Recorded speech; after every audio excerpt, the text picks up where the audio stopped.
NKySportsBlog.com. Welcome in. Our 9th region tournament coverage continues. The second game tonight in the first round of the 9th region tournament was between Newport Central Catholic and CovCath. NewCath comes out on top in that matchup.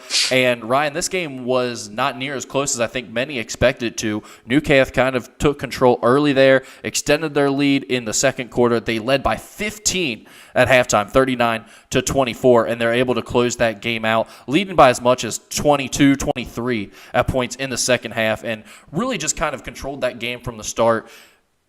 Again, take us through some of that first half and what you saw in this matchup.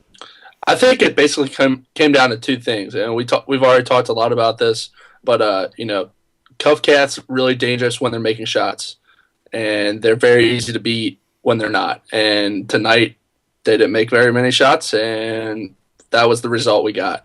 And it also came down to NewCath's length, and they don't just have a couple really big guys. They're just other than Buter and Haichu, they're pretty long across the board, and Haichu's one of the most physical kids in the game, so he really makes up for his stature with his athleticism and his strength. So I just think they were the better team in general, and definitely tonight. Yeah, you talked about their length and their defense, and I think that was a big key to their defensive effort against CovCath. Obviously, they hold the Colonels to just 40 points on the night, and with honestly probably looking at my notes, probably about 6 or 8 of those coming in the final minute desperation time, sort of adding on to that score. So the defensive effort from NewCath was obviously extremely good. I thought it had to do with them stopping the penetration. CovCath has a lot of guys, in my opinion, who you mentioned. When they make shots, they're pretty good. They're shot finishers, but they're not necessarily shot creators. And they have one guy on their team like that, and that's Nick Ruthsatz. The first time these teams played, Ruthsatz was kind of held at bay. He only scored 12 points. NewCath won, I think, by about 12 that first meeting. This second time around, I'm thinking, Ruthsatz had an off night. He's going to be a matchup problem. I didn't know how well NewCath could slow him down. They do the same exact thing, and Ruthsatz ends up finishing with 16 points. But it was a hard-fought 16. Some of it came late. I mean, he had to hit 2 threes in the first quarter just to sort of keep CovCath in this game, because no one else was making shots. And basically, they used Haichu on him early. Haichu picked up 2 fouls. He goes out of the game. I thought Buter really did a nice job of sort of going off and guarding Ruthsatz one-on-one. And, of course, they had a lot of help. They had all that length in the game. They have a couple wings that are 6'5", 6'6", with long arms that can sort of help and cut off penetration. And then, of course, Jake Schulte and Drew McDonald inside. They go about 6'5", McDonald, 6'7", in Schulte's case. And they really did a good job of protecting the rim tonight. NewCath is going to be a tough team to beat if they're able to sort of shrink the court, especially on a big college arena like we were in tonight, able to shrink that court and keep teams' guards from penetrating and creating. You're going to have to beat them with outside shooting, and that's tough to do at this level. Right, and NewCath's just not a good matchup for CovCath, and especially with that length.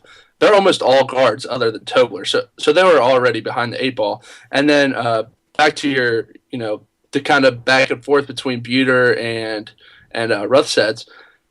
Brady Haichu gave, we talked to him after the game. He gave all the credit in the world to Michael Buter, and I have to agree. He's not the most athletic kid. He's not the fastest kid, but he's got a lot of heart. He's got a lot of pride, and he definitely takes pride on the defensive end. And he definitely slowed Ruthsatz down. He's going to get his. He did tonight, but I thought he did a fantastic job and made it difficult for Ruthsatz to initiate the offense. Yeah, and you really got to give props to Buter, not only for his effort defensively, but also for the fact that he just knew what his team needed to win the game. I mean, he's had points. The last time these two teams played, he scored 18, and he was the man. So, you're coming back out in the regional tournament games thinking, I got these guys last time. I'm going to get them again. I'm going to lead my team in the regional tournament. But that sort of wasn't the case for Buter. He didn't force the issue at all. He didn't even score in the first half. He didn't have his first points until the second half. He only finishes with 7 points on the night overall. But all night, he's willing to dish it in, run the high-low, run the set plays that Coach Brandon was calling, get those easy buckets utilizing NewCath's size advantage inside. And then on the defensive end, he made it his job to do what he could to contain resets. And that's just basically a kid saying, hey, winning is the most important thing to me at this time of year. I'm going to do whatever my team needs to get that done. And that's exactly what Michael Buter did. His team gets the W tonight. He only has 7 points, and he's the happiest guy in the arena, despite the fact that he didn't have a big night, because he did so much else to help his team win, and at this point, that's what it's all about. Survive and advance. I'm not surprised by this game, but I'll say I did have CovCath winning. So NewCath, I think Richard Skinner brought this up in the post-game press conference with head coach Grant Brannon, that they're almost like the forgotten team in this field. And I kind of agree with him. I was really high. I'm guilty of it too. I was really high on NewCath, had them in the top 4 of our rankings, have dropped them down. I didn't like the way they finished off the season. I thought that loss to Connor was kind of bad, and I thought they had trouble scoring a lot down the stretch. But I tell you what, this NewCath team, when you look at their body of work, it's almost as impressive as any other team in the region, and that includes the Dixies and Holy Crosses. They're not far off when you look at their wins and things of that nature and some of the big teams that they've beat. This NewCath team, Ryan, I think is in every bit as good of a position as anyone else to win this whole thing. I think they're capable, and I said today in our preview on the blog that if Brady Haichu turns it up a notch and is the Brady Haichu we've seen the past couple years in the tournament, that they could definitely win this thing. And tonight, Brady Haichu was pretty good, especially in the second half.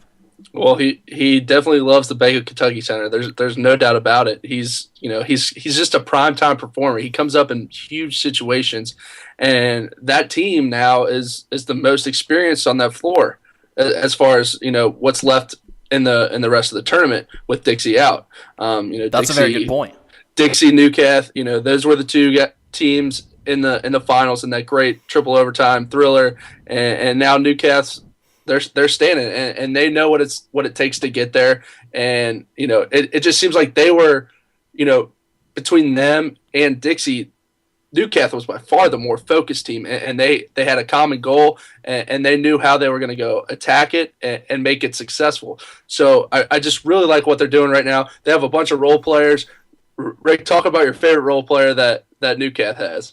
Yeah, Andy Miller, I mentioned this to Grant Brannon. Andy Miller reminds me of Robert Ory at this point, because after last year's performance in the 9th region tournament, I think we all expected Andy Miller to sort of be like one of the guys coming back for NewCath. I mean, maybe like literally one of their leading scorers after he really didn't play that role at all on last year's team. Well, this year he goes through the year, and that's just not who he is. He's not a guy that's going to go out and look for his shot or score 10 or 12 a game. He averages just 4 points, on the season. But tonight, 7 points in the first half, making big shot after big shot, making an assist, a nice defensive play, coming up with the loose ball. It just seems like Andy Miller, when it's winning time, always comes up with the big play. And then, of course, Grant also mentioned the fact that he had the winning hit last year in the regional baseball tournament for NewCath. So he's just one of those kids that when it's winning time, he shows up. And that's the same thing you could say about Brady Haichu. And you mentioned the experience this NewCath team has. Well, this is where we'll really see that experience come through, is the second round and then the finals, because it's just one game in the first round. When you get to the second or third, it becomes game planning, it becomes fatigue, it becomes just showing up and getting your teammates ready to play who haven't been there on that second and third game when you're playing in short rest situations like that. And I think you look at the winners that this program has at NewCath. They've got a guy like Brady Haichu who's been a winner on all 3 surfaces. They've got some other guys who are on the football teams that have won state championships. They've got some guys in the baseball team that made that run last year through regionals and to the state tournament. They have kids who understand winning and have been around enough sports that this regional tournament thing is second-hand to them. They've played in all these big events before. Cooper hasn't done that yet, so that might be an advantage for NewCath going in. I definitely think this team has a chance to make it to the finals, but there's no locks at this point in the 9th region tournament. Well, it's funny. We keep talking about, the more experienced team kind of has the upper hand. Don't tell Cooper that. Yeah. I mean, Cooper's been doing that all season. They've been proving people wrong. Right, and they know nothing about experience. They don't have any, and they don't care. They just keep finding ways to win at this point, and they're playing the best basketball of the season. I can't wait for this matchup. It's gonna be crazy. I will say sometimes leaders are more important than experience, and Cooper certainly has leaders. They may not have the experience yet in the 9th region tournament, but they do have the leaders. NewCath has both. That's going to be an extremely fun game to watch. Again, the final score of the NewCath CovCath game tonight, 59-40. NewCath advances with the huge 19-point win in the first round over CovCath. Ryan, any final thoughts before we wrap this up? It's not what we expected, but it sure is a lot of fun, and it's, if it even comes close to last year's 9th region tournament, I think we're going to be very pleased. Yeah, that's right. Already a great start to the first 2 rounds. We've broken them down here on NKySportsBlog. Be sure to check back the rest of the weekend as we continue our 9th region tournament coverage right here. For Ryan Succo, I'm Rick Brewing. Check back NKySportsBlog.com.